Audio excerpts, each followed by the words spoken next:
السلام علیکم ورحمۃ اللہ وبرکاتہ نحمده ونصلی علی رسولہ الکریم اما بعد فاعوذ باللہ من الشیطان الرجیم بسم اللہ الرحمن الرحیم وعسى ان تکرہوا شیئا وهو خیر لکم وعسى ان تحبوا شیئا وهو شر لکم واللہ یعلم وانتم لا تعلمون وقال تعالی ایضا فی مقام آخر وعاشروهن بالمعروف فإن كرهتموهن فعسى أن تكرهوا شيئا ويجعل الله فيه خيرا كثيرا۔ سب سے بہترین پیغام کہ جس سے بندہ اپنی بات کا آغاز کرے وہ اللہ کا کلام ہے، اور میں نے سورۃ البقرہ اور سورہ النساء، خواتین کی بات ہو اور سورہ النساء کا حوالہ نہ ہو، تو یہ آیات آپ کے سامنے پڑھی۔ میرا جو آج آپ کے ساتھ ڈسکشن کا ٹاپک ہے وہ ہے کہ دنیا میں بڑھتا ہوا طلاق کا رجحان، شرح طلاق میں خطرناک حد تک اضافہ۔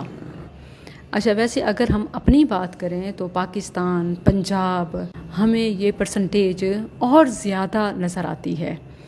لیکن میں صرف اپنی ہی نہیں عالمی نقطہ نظر سے بات کروں گی، اور صرف مسلمان ہی نہیں بلکہ دیگر مذاہب کے فالوورز میں بھی یہ پرسنٹیج بڑھ رہی ہے۔ تو اسلام کی طرف آپ انگلی نہیں اٹھا سکتے۔ ہاں، مسلمانوں میں بات یوں تشویشناک ہے کہ چونکہ یہ سب فیئر طلاق تو ہو نہیں رہی، فیئر ڈیورس تو نہیں ہو رہی، ظاہر ہے کہ انفیئر ہی یہ سب کچھ ہو رہا ہے، اور اس حد تک جا رہی ہے، خطرناک حد تک جو بڑھ چکی ہے، تو یہ ظالمانہ ہی ہے۔ تو ایک مسلمان ظالم کیسے ہو سکتا ہے، یا اسلامی ممالک میں یہ ظلم کیوں بڑھتا جا رہا ہے؟ تو اس پر بات کرنے کی ضرورت ہے، کیونکہ ڈسکس کرنے سے مسائل کا حل نکلتا ہے، غلطی کو سمجھنے اور اصلاح کا موقع ملتا ہے۔ طلاق کے سلسلے میں جو عام طور پر رویے ہیں، خواہ وہ طلاق کو ٹیبو سمجھنا ہو، یعنی کوئی گناہ کی بات ہو گئی اور اللہ کا عرش ہل گیا اور اللہ کو سب سے ناراض کرنے والی بات، یہ سب فیبریکیٹڈ ہیں، ایسے ہی مشہور کی گئی ہیں، شریعت سے ان کا کوئی تعلق نہیں ہے۔ میں وہ آخر میں انشاءاللہ بات کرتی ہوں۔ اچھا، ایک دوسری انتہا یہ بھی ہے کہ اسے سیلیبریٹ کرنا، اسے بہت ہی خوش آئند سمجھنا، جیسے کہ ہیپی ڈیورس پارٹی اور یہ سب کچھ۔ ریسنٹلی ایک شیخہ نے، ایک عربی شہزادی نے اپنے انسٹا اکاؤنٹ پر اپنی طلاق کو اس طرح اناؤنس کیا کہ میں نے ہسبینڈ کو طلاق دے دی۔ حالانکہ اسلام میں جب طلاق لینی ہو عورت نے تو اس کو خلا کہا جاتا ہے، اور ہسبینڈ نے دینی ہو تو اسے ڈیورس کہتے ہیں، لیکن اسلام کی یہ کہاں بات ہے۔ تو بہرحال آج ہم ان وجوہات پر بات کرتے ہیں کہ مسلمانوں میں یہ پرسنٹیج کیوں بڑھ رہی ہے، اس کی کیا وجوہات ہیں۔ اچھا، لوگوں کا اس معاملے میں بہت انٹرسٹ ہے، وہ سلوشن چاہتے ہیں، وہ رشتوں کو نبھانا چاہتے ہیں، طلاق سے بچنا چاہتے ہیں۔ اس کا اندازہ آپ اس بات سے لگائیں کہ ابھی لائیو ہونے سے کچھ ہی دیر پہلے میں نے اپنے فیس بک وال پہ کوسچن ریز کیا کہ اس کی کیا وجوہات ہو سکتی ہیں، آپ اپنی طرف سے کوئی ایک وجہ بتائیں۔ تو بہت سے لوگوں نے پارٹیسپیٹ کیا، کچھ نے تو فنی وے میں جواب دیا اور اکثر نے حقیقی معنی میں ریلیٹ کیا، جیسے موبائل، انٹرنیٹ، سوشل میڈیا کا استعمال، شو آف، کمپٹیشن، شادی سے پہلے کے تعلقات، دین سے دوری، حقوق کی، فرائض کی ادائیگی میں کمی، ضد، انا وغیرہ وغیرہ۔ ایک لمبی لسٹ ہے کہ اس کا شمار نہیں کیا جا سکتا۔ اگر میں کنکلوژن نکالوں تو یہ کہنا ڈیپنگ دا ریور ہے، یعنی دریا کو کوزے میں بند کرنا، مثلا دور کے ڈھول سہانے اور اپنی مرغی کو دال برابر سمجھنا، غیر عورتوں میں دلچسپی رکھنا اور اپنی بیوی کو اہمیت نہ دینا، دل کا بھر جانا یا کمتر سمجھنا۔ اللہ اکبر، یہی وجہ ہے کہ اللہ تعالیٰ نے سورہ النساء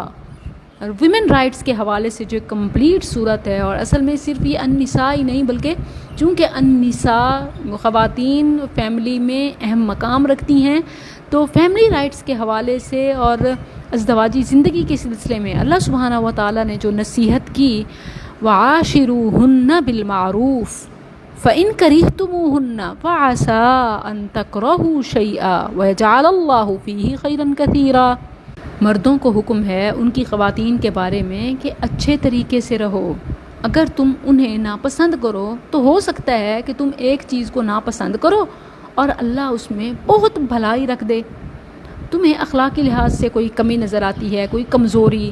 یا جسمانی لحاظ سے، تو اسی پر دنیا مکمل نہیں ہوتی، یہی اصل چیز نہیں ہوتی، بلکہ اللہ تعالیٰ ان سے تمہیں نیک اولاد اور بہت سا مال، خیر کثیر اور کئی جگہ پر تمہارے فائدے کا سامان اور نقصان سے بچنے کا ذریعہ بنا سکتا ہے۔ تو لہٰذا یہ دل کا بھرنا، اچھا بعض لوگ کہتے ہیں کہ بیویاں بن سور کے نہیں رہتی، تیار نہیں ہوتی، لیکن لیٹرلی میرا یہ مشاہدہ ہے کہ بہت بننے سنورنے والیوں سے بھی دل بھر جاتا ہے۔ تو اب دل کے علاج کی ضرورت ہے۔ ہاں اگر یہ کمی ہو، مثلاً کہ جو عورتیں بالکل ہی تیار نہیں ہوتیں یا خاوند کے لیے میسر نہیں ہوتی، تو وہ تو اس جگہ ہے، لیکن ہر جگہ یہ چیز اپلائی نہیں ہوتی۔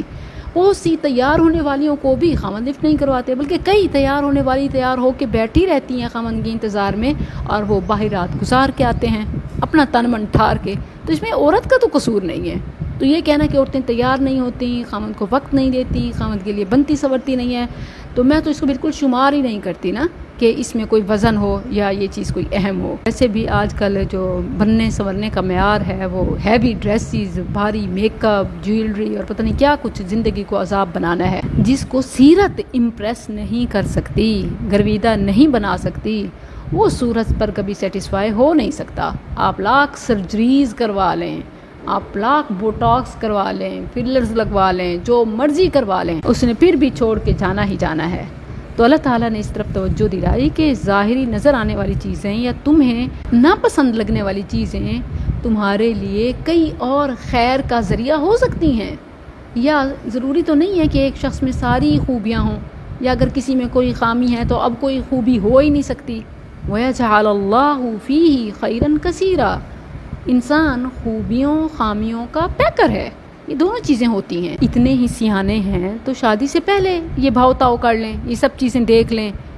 اخلاق کو، عادات کو، صورت کو، سیرت کو، جیسے ہے حدیث میں لِحَسَبِهَا وَلِجَمَالِهَا وَلِدِينِهَا وَلِنَسَبِهَا حَسَبِهَا، یعنی حسب نسب اگر کسی کو بعد میں نظر آتا ہے تو پہلے دیکھ لے، کسی کو صورت متاثر کرتی ہے تو وہ پہلے دیکھ لے، کسی کو دین اہم رکھتا ہے تو وہ پہلے چیک کر لے، کسی کو مال نظر آتا ہے تو وہ پہلے چیک کر لے۔ تو یہ چیزیں پہلے کی ہیں، اب جو مل گیا اب نبھانے والا کام کریں، اور خاص طور پر بچوں کے بعد، کیونکہ آپ نے ایک ذمہ داری اٹھائی، اللہ تعالیٰ نے آپ کو امانت دی۔ اب آپ اپنی خوشی یا اپنے ایک فیصلے سے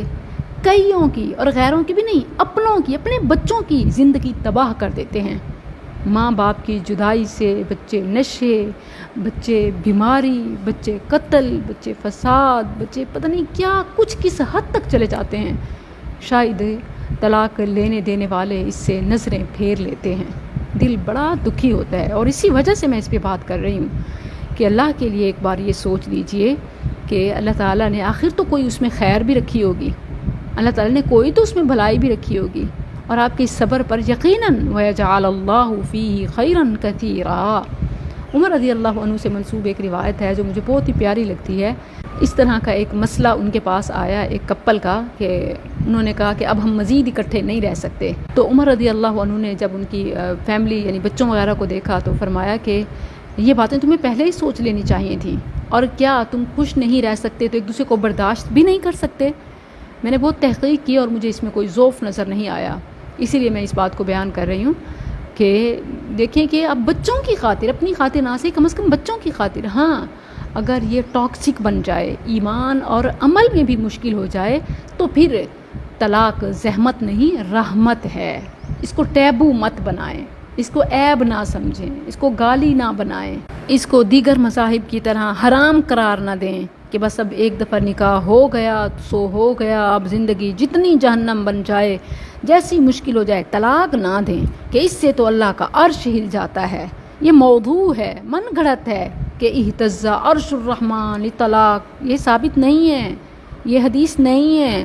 اور اسی طرح وہ جو ابغض الحلال عند اللہ الطلاق، علامہ البانی نے اسے بھی ضعیف قرار دیا ہے۔ ہاں جو ایک بے وجہ اور زیادتی کرتے ہوئے یا ظلم کے ساتھ ہے تو یقیناً وہ مظلوم کی آہ اللہ کے پاس جاتی ہے، اور یہ بات اللہ کو سخت ناپسند ہے۔ یہ کوئی سیلیبریشن والی چیز بھی نہیں ہے۔ اس پر میرا ایک کلپ بھی ہے کہ ہیپی ڈیورس پارٹی، بہرحال اسلام میں نہ تو یہ کوئی ایک سیلیبریشن کی چیز ہے اور نہ ہی یہ کوئی ٹیبو ہے، بلکہ عند الضرورہ یہ جائز ہے۔ ہاں، جو ناجائز بڑھتی جا رہی ہیں، جو ظلم ہو رہا ہے، جو بے وفائیاں، جو خاندانوں کا ٹوٹنا، جو نسلوں کا بگڑنا، یہ بہت الارمنگ ہے کہ جسے ڈسکس کرنے کی ضرورت ہے۔ اس سلسلے میں نبی صلی اللہ علیہ وسلم کی ایک حدیث جو صحیح مسلم میں ہے وہ بھی آپ سے ضرور شیئر کرتی ہوں۔ رسول اللہ صلی اللہ علیہ وسلم نے فرمایا، کوئی مومن اپنی مومنہ بیوی سے بغض نہ رکھے، اگر اسے اس کی کوئی عادت ناپسند ہوگی تو دوسری پسند بھی ہوگی۔ تو اسے چاہیے کہ اسے جو گڈ اسپیکٹ ہے اس کا، جو اچھی چیز ہے اس کی، کھانا اچھا پکاتی ہے، آپ کے لیے آرام کا سامان مہیا کرتی ہے، یا بچوں کی اچھی تربیت کرتی ہے، یا آپ کے پیرنٹس کے لیے اچھی ہے، کوئی اس کی نیکی، کوئی اچھائی سامنے رکھ لیں تو اس سے اللہ تعالیٰ شر سے آپ کو بچا کے خیر سے نواز دے گا۔ سورہ بقرہ میں بھی ایسے ہی الفاظ ہیں، اگرچہ وہ ایک خاص تناظر میں آ رہے ہیں قتال کے سلسلے میں، لیکن اگر آپ اس کے عموم کو دیکھیں کہ جو اگلے حصے میں ہمیں نظر آتا ہے کہ وَعَسَىٰ أَن تَكْرَهُوا شَيْئًا ہے نا، کہ ہو سکتا ہے کہ تم ایک چیز کو ناپسند کرو، وَهُوَ خَيْرٌ لَكُمْ، اور وہ تمہارے لیے بہتر ہو، تم رشتہ توڑنا چاہتے ہو، ہٹانا چاہتے ہو، بدلنا چاہتے ہو، لیکن ہو سکتا ہے اس میں تمہارے لیے کوئی فائدہ ہو۔ اور یہ بھی ہو سکتا ہے کہ وَعَسَىٰ أَن تُحِبُّوا شَيْئًا، دور سے نظر آنے والی چیزیں تمہیں بہت اٹریکٹیو اور بہت گولڈ لگ رہی ہیں، وَهُوَ شَرٌّ لَكُمْ، وہ تمہارے لیے بری ہوں، وَاللَّهُ يَعْلَمُ وَأَنْتُمْ لَا تَعْلَمُونَ، اور اللہ جانتا ہے اور تم نہیں جانتے۔ رشتوں کو توڑنے میں خاص طور پر بچوں کے بعد جلد بازی نہیں کرنی چاہیے۔ ایک ذاتی خوشی کی خاطر خاندان کو داؤ پہ نہیں لگانا چاہیے، اور اپنی بیوی کے پیکج کو خوش دلی سے یا پھر توان کرہن قبول کر ہی لینا چاہیے کہ اگر کوئی ایک خامی ہوگی تو کئی خوبیوں کی بھی تو مالک ہوگی۔ اور جہاں تک رہی باڈی شیمنگ کی بات کہ آفٹر بیبی یا اس طرح ود ٹائم ایجنگ اگر فگر آؤٹ ہو گیا، کچھ خراب ہو گیا، موٹاپا ہو گیا، یا رنکلز فریکلز کچھ ہو گئے، ڈل ہو گئی، کچھ بھی، تو میں سمجھتی ہوں کہ ایک بار یہ سب سوچنے سے پہلے مرد نازک کو خود اپنے اوپر بھی غور کر لینا چاہیے، شیشے میں اپنے آپ کو بھی گھور لینا چاہیے، کیونکہ یہی ایجنگ، یہی باڈی شیمنگ، یہ سب چیزیں بطور انسان ان کے ساتھ بھی تو ہو سکتی ہیں۔ تو کیوں نہ ہم اللہ کے نام پر شروع کیے گئے رشتہ نکاح کو مکمل پیکج کے ساتھ قبول کر لیں اور ان کی ظاہری چیزوں کو اگنور کر لیں اور باطنی پر اللہ سے خیر کی امید رکھ لیں۔ بہت خوبصورت مثال کے ساتھ میں اپنی بات کا اختتام کرتی ہوں۔ کہتے ہیں کہ ایک بادشاہ بہت انصاف پسند اور لوگوں کے دکھ درد بانٹنے والا تھا، مگر جسمانی طور پر ایک ٹانگ سے لنگڑا اور ایک آنکھ سے کانا تھا۔ ایک دن بادشاہ نے اپنی مملکت کے ماہر مصوروں کو اپنی تصویر بنانے کے لیے محل میں بلوایا اور شرط رکھی کہ اس کے یہ جسمانی عیوب یعنی لنگڑا پن اور کانا پن دکھائی نہ دیں، ایسی تصویر بنائیں کہ یہ جسمانی عیوب دکھائی نہ دیں۔ سارے مصور حیران و پریشان تھے کہ جو عیوب واضح ہیں، ایک جو چیز موجود ہے کہ ایک آنکھ سے کانا ہے، ایک ٹانگ سے لنگڑا ہے، تو کس طرح ان عیوب کو نظر انداز کر کے تصویر بنائیں۔ سب نے معذرت کی، لیکن ان مصوروں میں موجود ایک ذہین و فطین مصور نے حامی بھر لی اور بادشاہ سے عرض کی کہ وہ تصویر بنائے گا اور عیوب بھی نظر نہیں آئیں گے۔ اور جب تصویر تیار ہوئی تو اپنی خوبصورتی میں ایک مثال اور ایک شاہکار تھی۔ آپ سوچ رہے ہوں گے کیسے ہو سکتا ہے کہ اس نے لنگڑے پن کو یا کانے پن کو کیسے ہٹایا ہوگا۔ تصویر میں بادشاہ کو شکار کرتے ہوئے دکھایا گیا تھا، جس میں اس کے ایک گھٹنے لنگڑی ٹانگ کو زمین پر ٹیک لگائے دکھایا گیا تھا اور ایک آنکھ جس سے کانا تھا اس کو بند کیے ہوئے شکار پر نشانہ باندھے دکھایا گیا تھا۔ اس طرح بادشاہ کی بظاہر بے عیب تصویر تخلیق ہو گئی۔ جو فرمایا اللہ تعالیٰ نے کہ وَيَجْعَلَ اللَّهُ فِيهِ خَيْرًا كَثِيرًا، وہ جو پیکج ہوتا ہے نا کہ کچھ کم اور کچھ زیادہ، یہ مکمل ہی خوبصورت ہوتا ہے۔ ایون اگر ایسا نہ ہوتا تو تصویر کا یہ منظر کیسے دکھائی دیتا۔ تو ایون کہ اگر کسی کی بیوی موٹی ہے، کسی کی کالی ہے، کسی کا خامند خالی ہاتھ ہے، بے روزگار ہے، یا کوئی اور کسی میں بھی کوئی کمی ہے، تو اس پیکج کو قبول کرنا ہی اصل عقل مندی ہے۔ بات جب ازدواجی زندگی کی ہو تو بہت ساری باتوں پر سمجھوتا کرتے ہوئے ان مسائل کو زندگی کا حصہ مان کر اپنی سوچ کو مضبوط بنانا چاہیے، اور دور کے ڈھول سہانوں پر رال نہیں ٹپکانا چاہیے،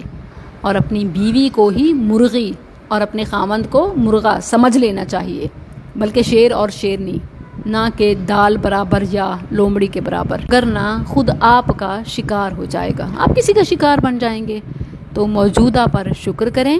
اور زندگی کی چند سانسیں ہیں، خوشی سے گزار دیں۔ اگر آپ کسی کے ساتھ عفو والا معاملہ کریں گے تو اللہ رحمان رحیم آپ کے ساتھ عفو کا معاملہ فرمائے۔